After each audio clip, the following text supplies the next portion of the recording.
El 31 de octubre de 1417 es una fecha que realmente tiene mucha importancia en lo que es la historia de la iglesia. La manera en la que tú conoces la fe hoy posiblemente fue impactada y determinada por ese evento el 31 de octubre. Mientras todo Costa Rica celebra Halloween, la iglesia debiese de celebrar algo distinto, y es específicamente el Día de la Reforma.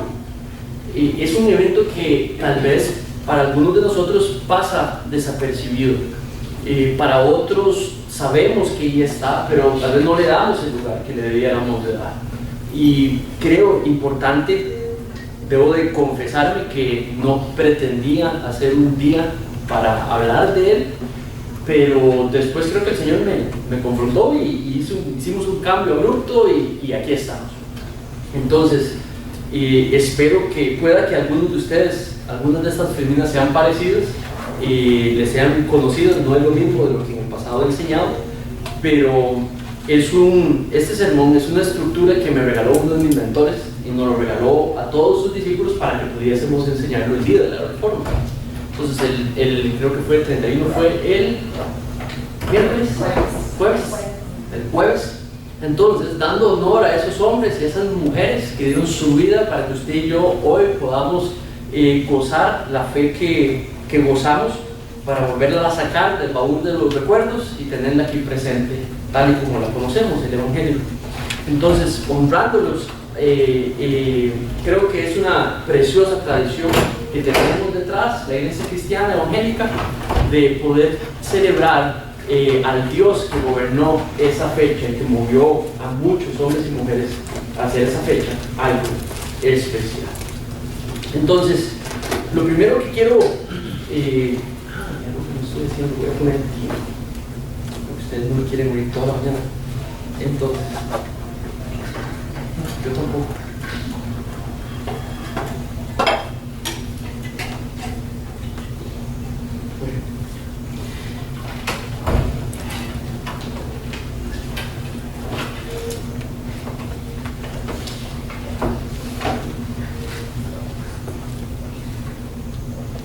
Muy bien, entonces cuando hablamos de gramática, quiero que usted se imagine qué piensa usted que es la gramática. Pero algunos podemos bostezar, algunos podemos desarmarnos inmediatamente, nos trae recuerdos a otros tremendamente dolorosos.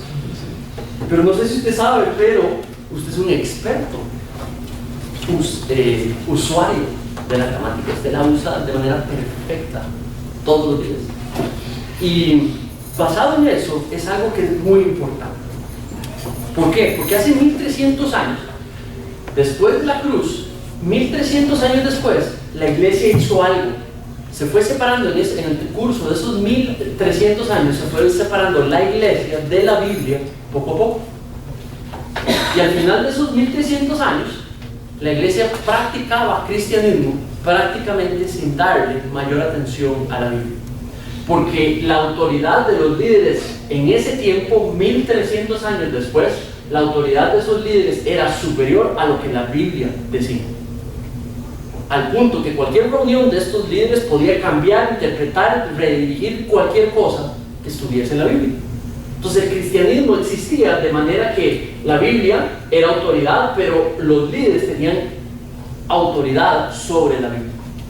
Y habían determinado su propia, una nueva gramática de la salvación. Entonces, la gramática de salvación era propia, diseñada del ser humano en su propia sabiduría, con buena o mala intención, en ese momento después de 1300 años después de la ascensión de nuestro Señor Jesucristo. En la gramática de la salvación hay tres palabras muy importantes. ¿Cuáles serán? Número 1, fe, gracia y obra. En la gramática de la salvación hay tres palabras, tres sustantivos que son sumamente importantes: gracia, fe y obras.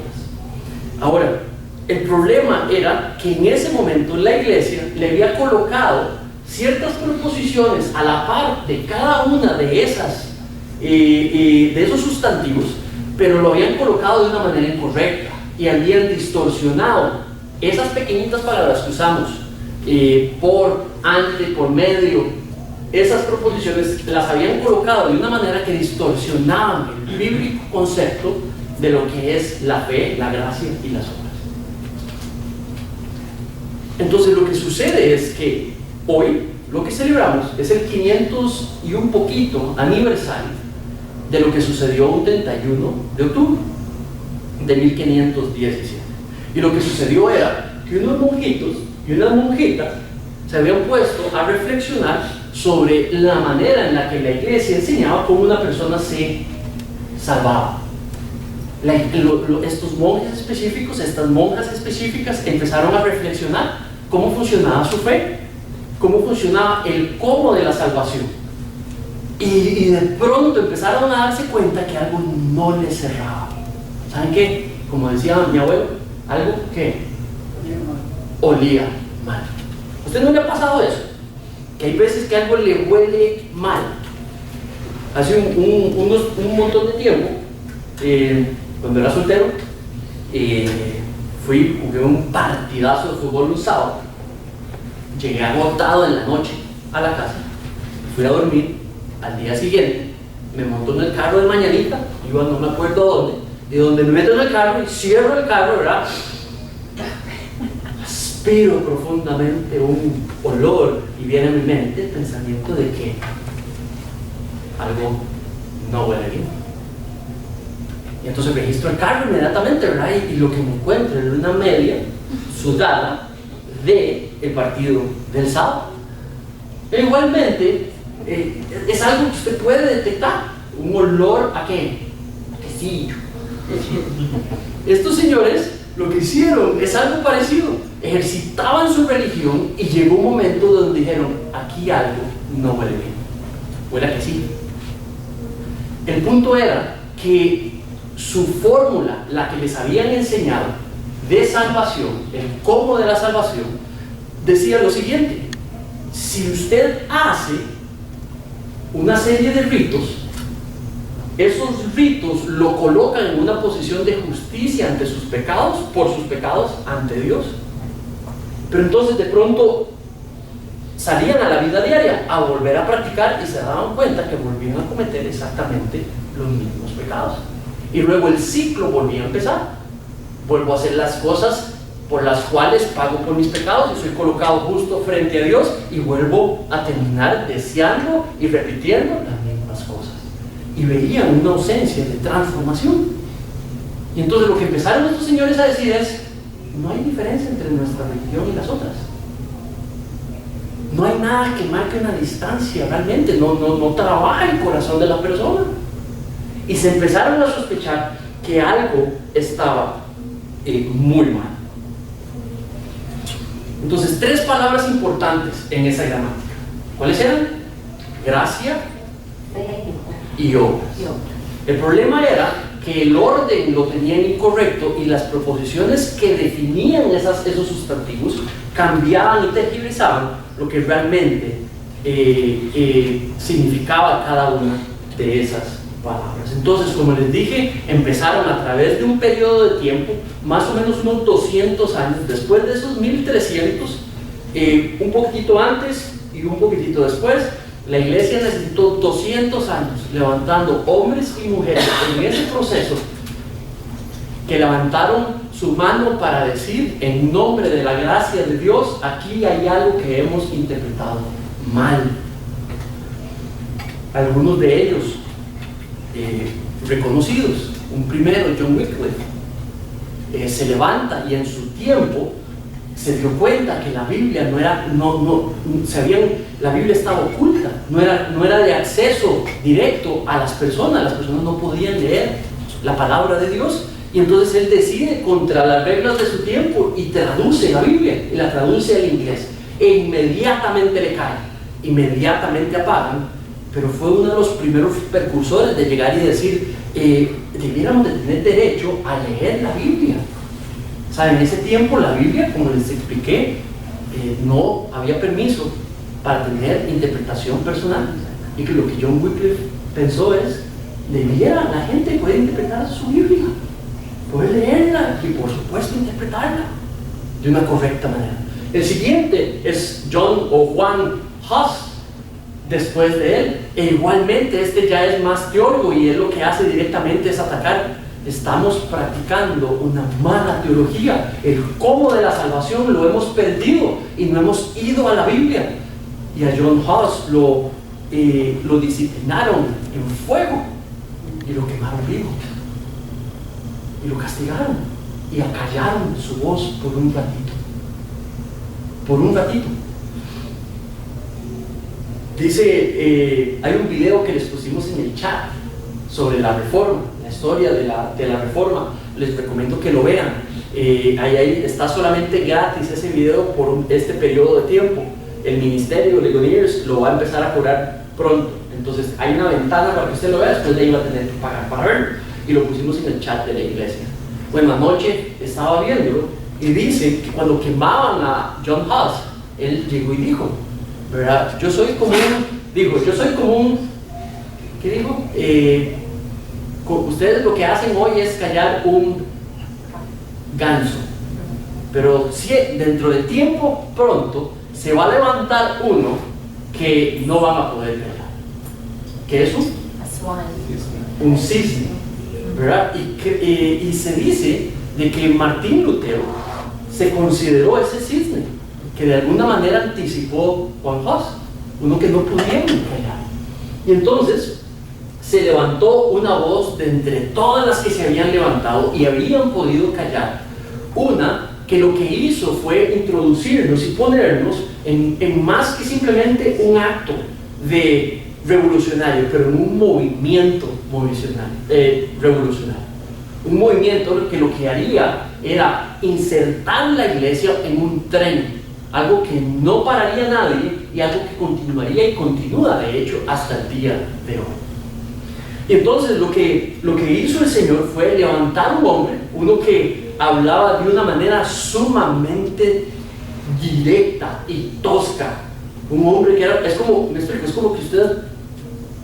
que usted vea pasar enfrente suyo un pick-up Chevrolet nuevo y vea pasar un tractor. ¿Sabe lo que es un tractor de oruga? Entonces Martín Lutero era como ver un tractor pasar enfrente. No era necesariamente un delicado pick-up para llevar una carga específica. Era una persona que robustamente, fuertemente, decididamente hablaba la verdad que él creía correcta. Y este es un hombre que un día entonces se levanta y clava 99 tesis, 99 estipulados que él consideraba estaba en práctica incorrecta en la iglesia, y los clava en una puerta específica en un seminario.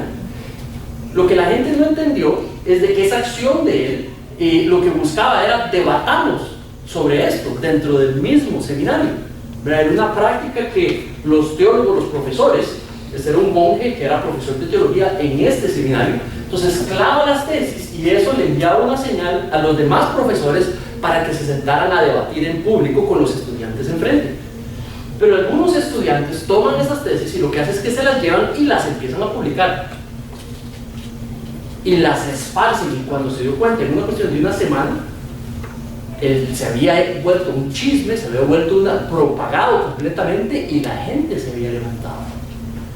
En el pueblo todo el mundo conocía lo que Martín Lutero había hecho una semana. Entonces obviamente eso lo que hizo fue levantar un cisma, ¿verdad? Al punto que entonces lo mandaron a llamar específicamente la Iglesia Católica en ese pueblo específico, en esa comarca específica. Ahora, ¿qué es lo que se practicaba en el tiempo de la Reforma, en el tiempo de Martín Lutero? Lo que más él reclamaba era que la manera, el cómo de la salvación. El cómo de la salvación en ese tiempo tenía que ver con hacer obras que de alguna manera producían una fe en la persona, y esas obras y esa fe se tomaba para salvación. Entonces, la frase de salvación empezaba con hacer que promovía una fe, y una fe que era tomada en cuenta para recibir gracia de parte de Dios.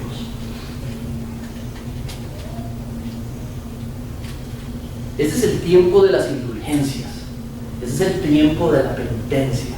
¿Saben?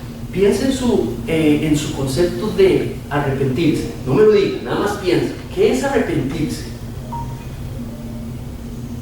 En ese tiempo la definición de arrepentirse es hacer penitencia directamente. Entonces, para que una persona se arrepintiese, tenía que hacer algo. Si hacía eso algo, se le perdonaban los pecados. Entonces, una de las penitencias en ese tiempo era confesar ante el cura, ante el sacerdote, específicamente el pecado hecho. Otra manera era dar donaciones a la iglesia monetaria para embarcarse en algún proyecto y promover económicamente un proyecto de la iglesia, y los pecados eran perdonados. O por ejemplo, si yo tenía un familiar muerto, que tal vez no había seguridad si esa persona era una persona creyente o no, o seguidora de la iglesia, entonces yo podía dar un dinero específico a la iglesia y los pecados de esa persona eran perdonados. También se tenía la doctrina del purgatorio, un espacio transitorio entre nosotros aquí en la tierra y el cielo, donde allí se le da una oportunidad más a las personas para que allí en ese lugar purgatorio puedan conseguir su salvación. Entonces, era una doctrina incorrecta, no bíblica, que permitía a la iglesia abusarse y decirle a la gente que en ese estado transitorio todavía hay posibilidad de salvarlos, pero depende de la fe de las personas que están aquí en la tierra. Entonces, si tú haces algo, si usted da algo, esas personas que están allí todavía tienen una posibilidad. Claro, eso era buenas noticias para la gente rica, para la gente que tenía medios. No eran buenas noticias para la gente que no tenía medios. Y de nuevo, todo eso producto porque la iglesia se había puesto por encima, la autoridad por encima de la palabra de Dios. Entonces, ¿cuál es el uso incorrecto de la salvación? Lo que decían era que por buenas obras, por medio de una fe personal, para lograr o ganar o merecer la gracia de Dios. Entonces ve ese dibujito que está allí. Entonces el camino a la salvación tenía que ver, el cómo de la salvación tenía que ver por obras, por fe, para salvación. Por obras, por fe, para salvación. Entonces, si la persona hacía ciertas obras, ciertas penitencias o pagaba ciertas indulgencias, eso movía en la persona, lo llenaba de una fe específica, y esa fe específica que lo movía a hacer esas obras era contada para salvación por gracia de parte de Dios. Y esa era la forma. Entonces, analicemos esas partes por buenas obras. Entonces, por ejemplo, la confesión semanal o la confesión mensual era uno de los actos, obras tomadas por penitencia. También, digamos, la penitencia per se, hacer un sacrificio específico, ya sea hacer una peregrinación, o en algunos casos, algunos sacerdotes se flagelaban y castigaban la carne. Entonces, donde se golpeaban la carne o hacían sacrificios físicos, eso era tomado como penitencia. Por otro lado, las indulgencias, ¿verdad?, que era dar un pago económico que lo que lograba específicamente es el perdón de un pecado o la salvación de un alma. Entonces había un señor, un sacerdote, un teólogo, Tetzel, que de hecho una semana antes de que Martín Lutero pegara las 95 tesis, ese señor, más bien una semana después de que puso las tesis, ya tenía planeado visitar el área. Y ese señor tenía una frase súper famosa, porque decía, voy a decir en mis palabras, pero el latón, que era donde la gente venía, depositaba los dineros de las indulgencias, él decía, resonando el latón, las almas se salvan. Cayendo la moneda en ese latón y haciendo cimbrar el latón con ese sonido, las almas en el purgatorio se están salvando. Y así literalmente él decía que era como funcionaba la salvación. Entonces, por obras. Ahora, salvados por buenas obras por medio de la fe. Cuando dice eso, lo que trata de decir era que si esas obras se ofrecían con fe, esa fe que movía las obras, Dios la tomaba en cuenta. Y entonces Dios daba gracia, un favor no merecido a las personas. La gracia en la Biblia es definida como un favor no merecido que da Dios a las personas, a los seres humanos. Entonces, en esa fórmula, lo que se explicaba era que las obras producían una fe que era tomada en cuenta por Dios, y por ende Dios derramaba su gracia en la persona y le perdonaba. Ahora, el problema con esa fórmula es la siguiente: que si yo tengo que hacer cosas para terminar recibiendo la gracia de Dios, quiere decir que uno lo que está haciendo es moviendo el brazo de Dios. O sea, esa fórmula lo que está realmente diciendo es de que si yo hago algo, dependiendo de cómo lo haga y qué tanto lo haga, Dios me va a dar, ¿qué? Su gracia no merecida, su favor no merecido. Interesante, porque entonces, si la gracia es el favor no merecido de Dios, y yo tengo que hacer cosas para merecerlo, entonces gracia que hay que merecer no es gracia. Gracia que hay que merecerse no es gracia. ¿Tiene sentido? Gracia que hay que merecerse no es gracia. Entonces, prácticamente este sistema lo que hacía era que bendecía solamente a los más privilegiados, establecía un sistema de merecimiento para recibir el favor y la bendición de Dios. Entonces las personas tenían que merecerse las cosas para recibirlas, incluyendo la salvación. Ahora, este es el problema, les ilustro el problema. Piensen en un niño. Piensen en un niño hablemos de buenas obras, que esa sería la tercera parte de ese sistema. Perdón, el inicio. Buenas obras por medio de fe personal para recibir la gracia. Pensemos en buenas obras. Las buenas obras son esas obras que son buenas. ¿Usted sabía eso? Ahora, no hay nada de malo con las buenas obras, pero no son tan buenas como para ganar salvación. Piensen lo siguiente: un niño ve a otro niño y este niño tiene un juguete y el otro niño le dice, ¿me lo presta? Y este niño le dice, no. Entonces el papá viene y ¿qué le dice al niño? Mi amor, comparta. Y el niño vuelve a ver al papá y le dice, no. ¿Está bien? Ahí, primera parte de la ilustración. Segunda parte de la ilustración. Entonces viene la mamá de ese niño y le regala un juguete más chiva. Entonces este niño, ¿qué hace? Y vuelve a ver los ojos y vuelve a ver el juguete que está más chiva que el suyo. Entonces el niño hace ¿qué? Te presto mi juguete, ¿verdad? Esa es una buena obra del niño, pero es una obra proveniendo de un mal corazón. Y ese es el problema de esa forma, que las buenas obras vienen de un mal corazón, de un corazón que está dominado por el pecado. Ese es el ser natural, así nacemos. Entonces las buenas obras salen de un corazón con motivaciones incorrectas. Algunas eran buenas, normalmente son desviadas. Entonces las buenas obras más bien son como piensen en lo siguiente: es como que yo tenga dos trapos, uno blanco, un trapo blanco, y quiero que piensen en un trapo que lo trajo un mecánico, de esos de los que ellos usan para limpiarse cuando están trabajando, todo grasoso y negro y oliente, y yo les traigo a ustedes, tengo el trapo blanco y en vez les doy el trapo sucio. Así lo toma Dios, las buenas obras para salvación proveniendo de un corazón que está desviado. Las buenas obras nunca fueron diseñadas para ganarse la salvación. No tienen ese diseño. No tienen ese diseño. Entonces, es un sistema que simplemente no funciona.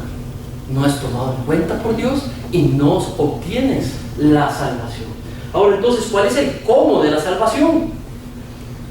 Y eso es lo que hizo específicamente Martín Lutero al traernos una manera distinta de percibir la salvación. Lo que se dieron cuenta es que estos hombres y mujeres, porque hay mujeres involucradas, descubrieron un pasaje. Y quiero pedirles que abran todos Efesios. Descubrieron un pasaje y empezaron a analizar este pasaje. Vean Efesios 2. Efesios 2.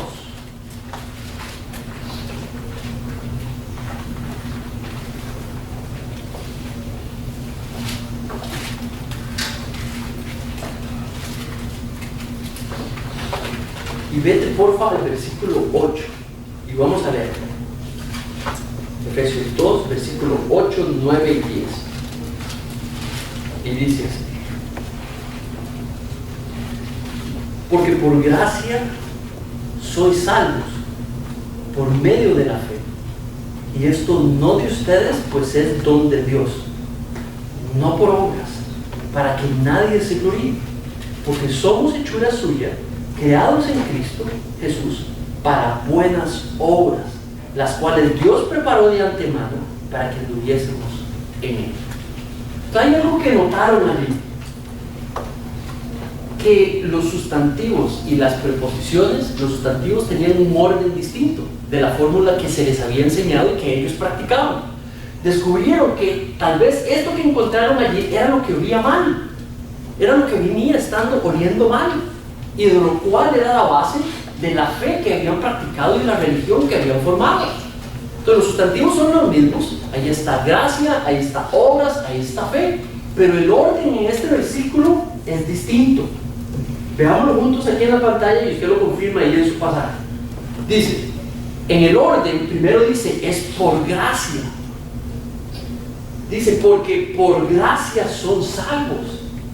Entonces lo que sucede es que hay algo que antecede la salvación, la gracia de Dios. No actuaba, en ese versículo no actúa el ser humano primero, actúa Dios primero. Y Dios en su gracia, Él ejerce su gracia, manifiesta su gracia primero. Luego dice que porque por gracia son salvos, y dice por medio de la fe. El segundo sustantivo sí está en la misma posición, pero tiene una distinta preposición. El anterior, aquí es por medio de la fe. Ahora, cuando dice por medio, no es un uso, la fe no es el uso causal de la fe, porque entonces también sería una obra. ¿Qué otro uso podemos darle a la fe? Pregunto, cuando Joel usa esa guitarra sin cantar, ¿es Joel el que emite el sonido?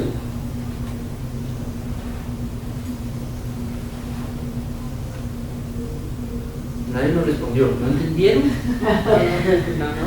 Cuando Joel, voy a decirlo de nuevo, cuando Joel toma la guitarra y toca la guitarra, ¿es Joel el que emite el sonido? No. La respuesta es no. ¿Podría esa guitarra sonar sin Joel? La respuesta es no.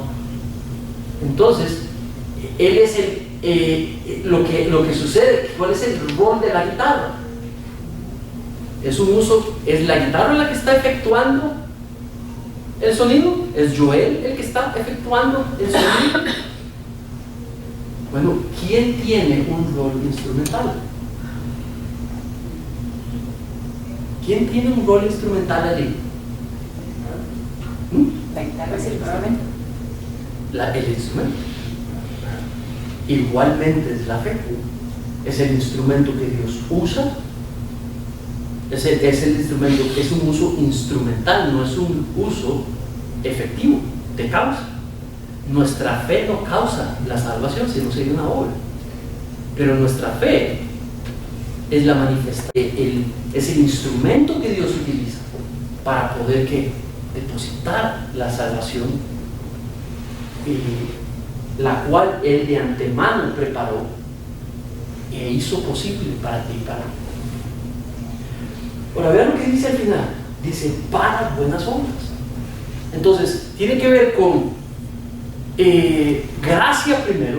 Dios hizo posible la salvación de las personas. Y lo que hace es de que deposita esa salvación. Es Dios viniendo a nosotros, no nosotros viniendo a Dios, no nosotros viniendo a Dios para ganarnos y merecernos la salvación. Es Dios viniendo a nosotros y derramando su gracia sobre nosotros. Y como reacción, nosotros emitimos fe. Es nuestra reacción a la acción de gracia la que se manifiesta y se evidencia como fe. Y esa fe lo que hace es que es depositada, es regalada para generar buenas obras. Entonces el propósito de la fe, el propósito de la gracia, ¿cuál es? Buenas obras. Entonces hemos hablado del cómo de la salvación. Gracia por medio de la fe para obras. Por gracia por medio de la fe para obras. Y mis hermanos y mis hermanas, el propósito son las obras. La consecuencia última de la fe, obras. Y no malas, sino buenas obras. Específicamente. Entonces la fórmula cambió. La gramática de salvación que ellos proponían y que encontraron en Efesios era distinta que la que Roma enseñaba y la que en ese momento en la iglesia se practicaba. No había que hacer nada. No había que hacer nada. Cuando Dios deposita su gracia en el corazón de una persona, esa persona se manifiesta en fe, cree lo que lee en la Escritura. Y la persona simplemente lo que hace es de que como consecuencia sale y resulta en practicar buenas obras. Buenas obras que van de acorde al Evangelio de Dios. Ahora, ¿cómo es que estos hombres y mujeres, como Hus, como Martín Lutero, como Calvino, como muchísimos, cómo es que interpretan la salvación en la Biblia? Lo que hacen es que van a la Biblia, sacan la Biblia, podían leerla, estaba en latín y ellos podían leerla. Entonces se encontraron que las buenas nuevas estaban en el Evangelio. Las buenas nuevas, el Evangelio, tenía que ver con dos actos específicos: la crucifixión de nuestro Señor Jesucristo y la resurrección al tercer día. Y que esos dos actos lo que hacen es de que el primer acto paga en sustitución de la persona que cree y paga por sus pecados, y la segunda le provee vida nueva, vida eterna y vida nueva. Y eso es en resumen el Evangelio. Entonces lo que Martín Lutero descubre es de que las buenas nuevas se adquieren, el Evangelio, los beneficios del Evangelio se adquieren como reacción al depósito de Dios de la gracia sobre la persona. Y la persona lo que hace es que reacciona y termina en la ejecución de buenas obras. Y entonces Martín Lutero empieza a hablar de un término. Ya no habla de términos de cristiano, porque cristianos eran todos en ese tiempo y no significaba mayor cosa. Empieza a hablar el término evangélico.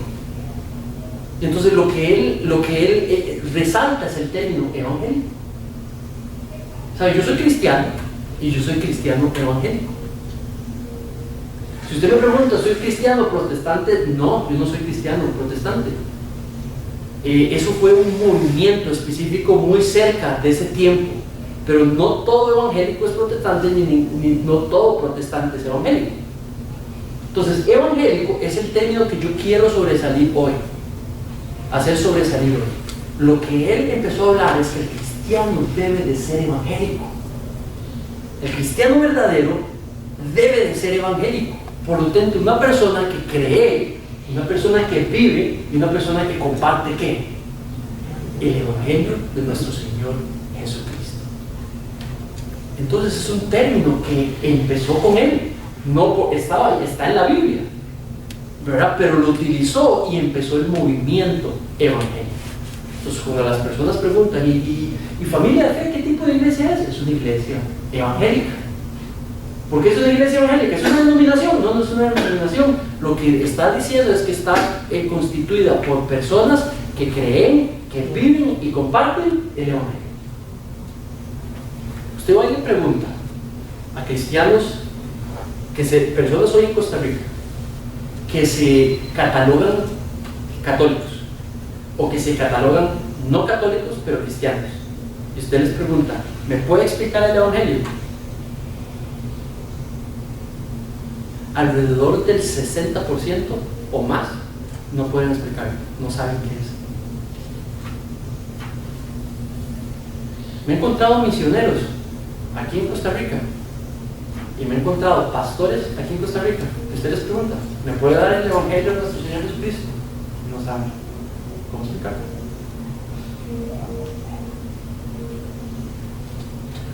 ¿Por qué eso?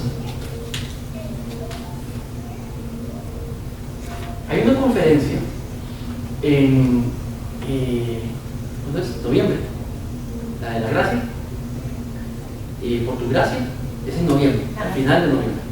La hemos estado anunciando ahí. Esa conferencia es en Jacob y es una conferencia importante porque lo que va a hacer es presentar el evangelio. Va a presentar el evangelio, porque allí en Jacob hay congregaciones completas cuyos dirigentes, algunos de ellos, no saben el evangelio. Y esta acción que estamos haciendo de ir hasta allá para hablar a iglesias completas, eso es lo que empezó este señor, el movimiento evangélico, de llevar a iglesias el evangelio por primera vez, aunque suene raro. Llevar a familias completas el evangelio, familias que se catalogan cristianas y creyentes, el evangelio para que lo conozcan por primera vez. Y dos cosas crea él. Crea una reforma, un movimiento evangélico. Y ese movimiento evangélico tiene dos principios primarios. Número uno, que el evangelio es de lo que debe de salir la vida diaria. ¿Saben? Yo quiero que cada uno de ustedes viva su vida en cada una de sus áreas a partir del evangelio. Que el evangelio y los elementos del evangelio le ayuden a ustedes a ser un buen trabajador, a ser un buen esposo, a ser un buen novio, novia. Que es el evangelio el que lo levanta a usted para poder tomar decisiones basado en el evangelio, en el entendimiento del evangelio. Que las decisiones que voy a tomar tienen que ver con el evangelio antes de tomarlas. Y esto tal vez pueda que para ustedes les suene extraño, y yo quiero eliminar eso. Me propongo que eliminar eso para que usted pueda entender cómo el evangelio es la base de la existencia de todo creyente, y de ahí sale cada una de sus áreas. De ahí debiera de salir la toma de decisiones o las prioridades en su vida. Muy bien. Entonces, al final, estos hombres, empezando por Martín Lutero, hablan de que estas 5 características eran las 5 características de su movimiento. Y esas están ahí están en latín. Y lo que significan específicamente es de que la salvación se encuentra solamente en la Escritura. No es en la experiencia la que me dicta cómo es que Dios salva. No, está en la Escritura, fue revelada en la Escritura y solo puede salir de la Escritura. La segunda característica que hablaron sobre el cómo de la salvación es que es solamente por gracia, no es algo que hay que merecerse, sino más bien es algo que Dios inmerecidamente nos ha regalado. Nuestra salvación es un regalo, es gratis. No hay que llamarse Salazar o no hay que tener un apellido específico o venir de un país específico o tener cierta cantidad o un perfil o pedigrí específico. No, es gratis, no merecida, accesible para el humilde como para el rico. No merecida, solo por gracia, solo en la Escritura, solo por gracia, también solo por medio de la fe, sola fide, solo por medio de la fe, tal y como Efesios lo dijo. Luego, solo en Cristo, el único mediador entre el hombre y Dios es Cristo. Y el Evangelio solamente, la salvación solamente se puede adquirir por medio de Cristo, porque así lo decidió Dios, quien creó a todo ser humano. No hay un camino más que Cristo. Y por último, para la gloria de Dios, solo para la gloria de Dios, no para la iglesia, no para la gloria de la iglesia, no para la gloria del mundo, no para la gloria del ser personal, solo para la gloria de Dios. Y a eso es lo que llamamos las 5 solas. A mí me encantaría si yo pudiese poner en cada una de estas palabras esas 5 solas, para que estuviese ahí en esa esquina. Si este edificio fuera nuestro, yo pondría ahí en aquella esquina solo en la Escritura, en el centro pondría solo por gracia, allá solo por fe, pues sigue solo Cristo, y aquí pondría solo para la gloria de Dios, para que no se nos olvide y para que podamos saber a partir de todo domingo de dónde nace la vivencia de la vida diaria, lunes, martes, miércoles, jueves, viernes, sábado, hasta volver a venir un domingo y recordar las 5 solas de nuevo.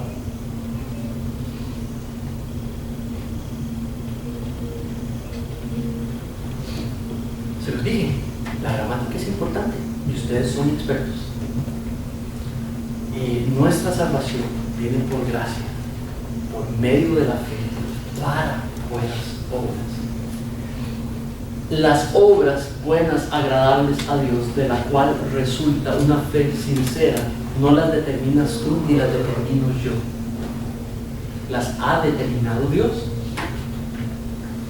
Porque entonces, lo que muchas veces sucede es de que, aún a pesar en la iglesia, y esto quiero hacer una exhortación, quiero exhortar, las obras buenas para las cuales fuiste hecho salvo o salvo, no las determinas tú, las determina Dios. Además, ya las determinó. ¿Sabes dónde están?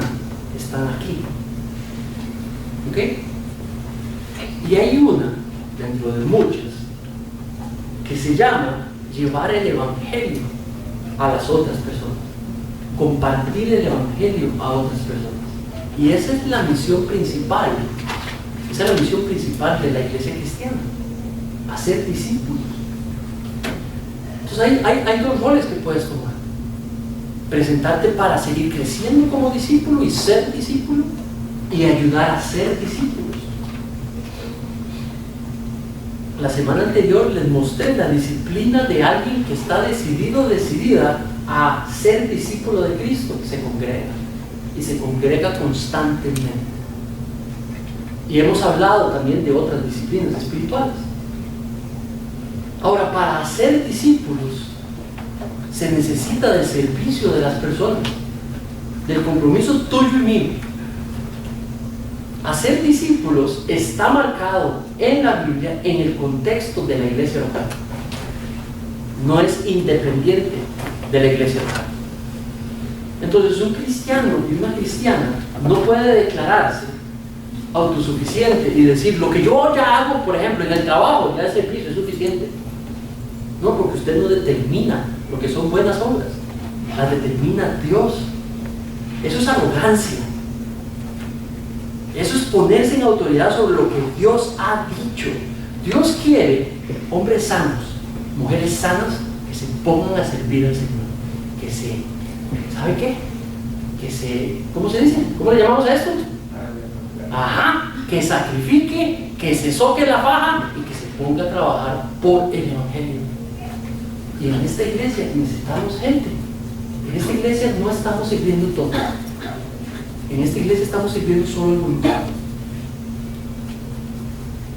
En una iglesia no se sirve solamente lo que uno le gusta y cuando uno quiere, porque eso no es ser cuerpo. Le servimos al Señor donde el cuerpo necesita.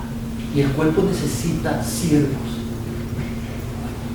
Y quiero decirte en nombre de lo que lograron estos hombres y estas mujeres, de que si no has tomado tu posición de servicio, ya llegó el tiempo. No más en el contexto de un cuerpo local. Para ese cuerpo local. Para la gloria de Dios. Haciendo discípulos dentro y fuera del cuerpo local. En el diseño que Dios determinó. No en el tuyo. Discúlpame, pero no en el tuyo. En el que Dios determinó. Lo que tienes ahí en el movimiento de la Reforma son hombres y mujeres plantando iglesias, aunque les costase la vida, dirigiendo los propósitos y las prioridades de su vida, no para hacer lo que les gusta, sino para hacer lo que la iglesia hace y ayudar a la iglesia a hacer lo que ella fue creada para hacer discípulos. Entonces, si usted cree que usted nació para ser profesora, ingeniero, doctor, eso es una mentira. Usted no fue creado para eso, ni usted tampoco fue hecha salva para que usted logre los sueños de su vida. Mamita y mamita, estás perdida si crees que así funciona la vida. La sangre derramada es para usar tu vida para la gloria de Dios. Y esa gloria de Dios se da en el contexto de la iglesia, para hacer que esta iglesia se llene, se extienda, y allá van más hombres y mujeres que no conocen de Cristo, que se sienten en esas sillas que están vacías. Para eso te salvó. No es un hobby plantar iglesia. No es un hobby ser pastor. Ese es mi rol, pero ¿cuál es el tuyo en esta iglesia? No puede ser común tampoco. No puede haber cristianos monstruos de piña que van de iglesia en iglesia. Eso no está ahí. Toma tu rol en esta o en otra iglesia, pero tómalo. Sirve al Señor. Yo espero que después de este domingo algunos de ustedes me digan: ¿en qué sirvo, Manrique? Pastor, ¿en qué sirvo? Porque lo necesitamos. Y así lo dispuso Dios. Tu servicio está aquí primero, no fuera de la iglesia. Está aquí en la iglesia local primero.